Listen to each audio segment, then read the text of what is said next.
ನಮಸ್ಕಾರ. ಸುದ್ದಿಮನೆ ಕುಂದಾಪುರಕ್ಕೆ ಆತ್ಮೀಯ ಸ್ವಾಗತ.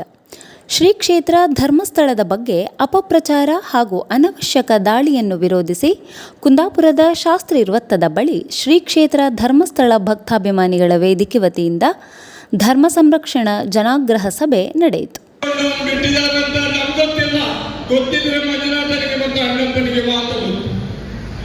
ಇವತ್ತು ನಮ್ಮ ಮನೆಯಲ್ಲಿ ಇಳುವರಿ ಆಗದಿದ್ದ ಪಂಚಾಯತ್ಗಳನ್ನು ನಮ್ಮ ದೈವಗಳನ್ನು ಕೊಡಲಿಕ್ಕೆ ಸಾಧ್ಯ ಆದ ತೀರ್ಮಾನವನ್ನು ಕಳೆಗೆ ಮಂಜುನಾಥ ದೇವರಲ್ಲಿ ಹೋಗಿ ತೀರ್ಮಾನ ಮಾಡಿಕೊಂಡು ಬರ್ತಾ ಬನ್ನಿ ಅಂತ ಹೇಳ್ತಾರೆ. ಯಾಕಂದ್ರೆ ಅದು ಎತ್ತರವಾದ ಸ್ಥಾನ. ಧರ್ಮಸ್ಥಳದ ನಂತರ ಎಷ್ಟೋ ದೇವಪುರುಷರು ಇಲ್ಲಿ ದೈವಗಳಾಗಿದ್ದಾರೆ. ಕೋಟಿ ಚೆನ್ನೈರು ಇರ್ಬೋದು, ಅಣ್ಣಪ್ಪ ಇರ್ಬೋದು, ಕೋಡ್ದಪ್ಪ ಇರ್ಬೋದು, ಕಲ್ಪುರ ಇರ್ಬೋದು. ಇವತ್ತು ಎಲ್ಲರೂ ಮಂಜುನಾಥ ದೇವರಿಗೆ ತಲೆಬಾಗಿ ಆ ಪ್ರಸಾದಕ್ಕೆ ಹೋಗ್ತಾರೆ. ಇವರು ಯಾರು ಷಡ್ಯಂತ್ರಿಗಳು? ಇವರು ಧೂಳಿಪಟ ಆಗ್ತಾರೆ. ಇವರು ಈ ತುಳುನಾಡಿನಲ್ಲಿ, ಈ ರಾಜ್ಯದಲ್ಲಿ ಈ ನಂಬಿಕೆಯನ್ನು ಬದುಕುವಂತಹ ಜನರ ಎದುರಿಗೆ ಇವತ್ತು ಏನು ಇಷ್ಟು ಹೊತ್ತು ನೀವು ನಿಂತುಕೊಂಡಿದ್ದೀರಿ? ಇದು ಧರ್ಮಸ್ಥಳ ವೀರೇಂದ್ರ ಹೆಗ್ಗಡೆಯವರ ಒಂದು ಪ್ರೇರಣೆಯಲ್ಲಿ ನಿಂತುಕೊಂಡಿದ್ದೀರಿ, ಅವರ ಭಕ್ತಿಗಾಗಿ ನಿಂತುಕೊಂಡಿರಿ. ನಿಮ್ಗೆಲ್ಲರಿಗೂ ಜಯ ಆಗ್ತದೆ ಅಂತೇಳಿ ನಂಬಿಕೆಯಿಂದ ನನ್ನ ಮಾತನ್ನು ಮುಗಿಸ್ತೇನೆ. ಜೈ ಹಿಂದ್. ಶಾಸ್ತ್ರಿ ವೃತ್ತದಿಂದ ಮಿನಿ ವಿಧಾನಸೌಧದವರೆಗೆ ಜಾಥಾದ ಮೂಲಕ ಸಾಗಿದ ನೂರಾರು ಧರ್ಮಾಭಿಮಾನಿಗಳು ತಹಶೀಲ್ದಾರ್ ಮೂಲಕ ಧರ್ಮ ರಕ್ಷಣೆಗೆ ಮನವಿಯನ್ನು ಸಲ್ಲಿಸಿದರು.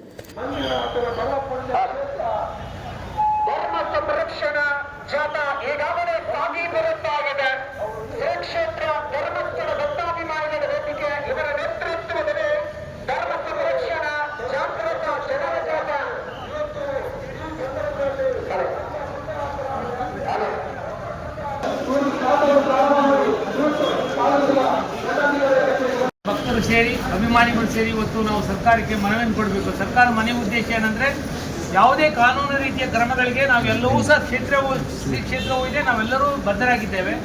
ಏತನ್ಮಧ್ಯೆ ಶ್ರೀ ಕ್ಷೇತ್ರದ ಬಗ್ಗೆ ಮತ್ತು ಪೂಜ್ಯ ಕಾವಂತರ ಬಗ್ಗೆ ಅವಹೇಳನ ಅಂತ ಸಾಮಾಜಿಕ ಜಾಲತಾಣಗಳಲ್ಲಿ ಬೇರೆ ಬೇರೆ ಮಾಧ್ಯಮಗಳಲ್ಲಿ ಮಾಡ್ತಾರೆ. ನಾವು ಸಹಿಸಕ್ಕೆ ಸಾಧ್ಯ ಇಲ್ಲ. ಇದರಿಂದ ಸಾಮಾಜಿಕ ಸಂಘರ್ಷಗಳಾಗ್ಬೋದು ಅನ್ನೋ ದೃಷ್ಟಿಯಿಂದ ಸರ್ಕಾರಕ್ಕೆ ಮನವಿಯನ್ನು ಕೊಟ್ಟು ಯಾರ್ಯಾರು ಸಾಮಾಜಿಕ ಜಾಲತಾಣಗಳಲ್ಲಿ, ಯೂಟ್ಯೂಬ್ಗಳಲ್ಲಿ ಮತ್ತಿತರ ಕ್ಷೇತ್ರಗಳಲ್ಲಿ ಪೂಜ್ಯರನ್ನ, ನಮ್ಮ ನಂಬಿಕೆಗಳನ್ನು ಪ್ರಶ್ನೆ ಮಾಡ್ತಾ ಇದ್ದಾರೆ, ಅವಹೇಳನ ಮಾಡ್ತಾರೆ, ಅಪಪ್ರಚಾರ ಮಾಡ್ತಾ ಇದ್ದಾರೆ, ಕ್ರಮ ಕೈಗೊಳ್ಳಬೇಕು ಅಂತೇಳಿ ನಾವು ಜನಾಗ್ರಹ ಸಭೆಯನ್ನು ಮಾಡಿದ್ವಿ. ಜನಾಗ್ರಹ ಸಭೆಗೆ ಈ ತಾಲೂಕಿನ ನೆಚ್ಚಿನ ಶಾಸಕರಾದಂಥ ಮಾನ್ಯ ಕಿರಣ್ ಕೊಡ್ಗಿ ಸಾಹೇಬರು ಬಂದಿದ್ದಾರೆ, ಹಾಗೂ ಬಿಲ್ಲವ ಸಮುದಾಯದ ಮತ್ತು ಕಾಂಗ್ರೆಸ್ ನಾಯಕರಾದಂಥ ಅಶೋಕ್ ಬಿಜಾಡಿ ಅವರು ಬಂದಿದ್ದಾರೆ. ಎಲ್ಲಕ್ಕೂ ಹೆಚ್ಚಾಗಿ ಉಡುಪಿ ಜಿಲ್ಲೆಯ ಜನಜಾಗೃತಿ ವೇದಿಕೆ ಅಧ್ಯಕ್ಷರಾದ ನೀರೇ ಕೃಷ್ಣೇಶ್ ಶೆಟ್ಟರು ಬಂದಿದ್ದಾರೆ. ಬಿಜೆಪಿಯ ಕುಟ್ಯಾರು ನವೀನ್ ಶೆಟ್ಟರು ಬಂದಿದ್ದಾರೆ. ಸುರೇಶ್ ಶೆಟ್ಟರು, ಇತರ ಎಲ್ಲ ಭಕ್ತಾಭಿಮಾನಿಗಳು ಜನಜಾಗೃತಿ ವೇದಿಕೆಯ ಅಧ್ಯಕ್ಷರು ಬಂದಿದ್ದಾರೆ. ಮಾನ್ಯ ಜಿಲ್ಲಾಡಳಿತ ಮತ್ತು ಸ್ಥಳೀಯಾಡಳಿತ ಒಂದು ಮನವಿ ಏನಂದರೆ, ಸರ್ಕಾರಕ್ಕೆ ಮುಟ್ಟಿಸಬೇಕು, ನಮ್ಮ ಜನರ ಆಗ್ರಹವನ್ನು ಹೇಳಬೇಕು ಅಂತೇಳಿ ಈಗ ನಾವು ಈ ಮನವಿಯನ್ನು ನಮ್ಮ ಮಾನ್ಯ ಶಾಸಕರ ಮೂಲಕ ಕೊಡಬೇಕು ಅಂತ ಹೇಳ್ತಾರೆ. ಎಲ್ಲ ಚಪ್ಪಾಳೆ ಹೊಡೆದ ಮೂಲಕ ಅದಕ್ಕೆ ಸಮ್ಮತಿ ಹೋಗ್ತದೆ.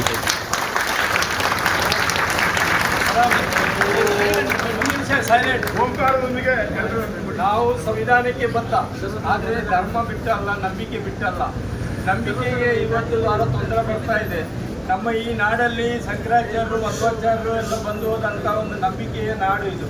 ಇವತ್ತು ಉಪಮುಖ್ಯಮಂತ್ರಿಗಳು ಷಡ್ಯಂತ್ರ ಆಗಿದೆ ಅಂತ ಅಲ್ಲಿ ವಿಧಾನಸಭೆಯಲ್ಲಿ ಒಪ್ಕೊಂಡಿದ್ದಾರೆ. ಇದನ್ನು ಹೆಚ್ಚು ಸಮಯ ತಗೊಳ್ಳದೆ, ಇದು ಗ್ರಾಮ ಮಟ್ಟಕ್ಕೆ ಹೋಗದೆ, ಇದು ತಾಲೂಕು ಮಟ್ಟದಲ್ಲಿ ಈ ಪ್ರತಿಭಟನೆ ಉಳಿಯುವಂಗೆ ಮಾಡಿ, ಇಲ್ಲದಿದ್ದರೆ ಮುಂದಿನ ದಿನದಲ್ಲಿ ನಾವು ಗ್ರಾಮ ಮಟ್ಟಕ್ಕೆ ಹೋಗಿ ಹೋರಾಟ ಮಾಡಬೇಕಾಗ್ತದೆ. ಧರ್ಮಕ್ಕಾಗಿ, ದೇವರಿಗಾಗಿ, ವೀರೇಂದ್ರ ಹೆಗ್ಗಡೆ ಅವರಿಗೆ ಮತ್ತು ಮಂಜುನಾಥ್ ದೇವರಿಗಾಗಿ. ಅದರಿಂದ ಮಾನ್ಯ ಶಾಸಕರು ಬಂದಿದ್ದಾರೆ, ಅವರ ಮುಖಾಂತರ ನಾವು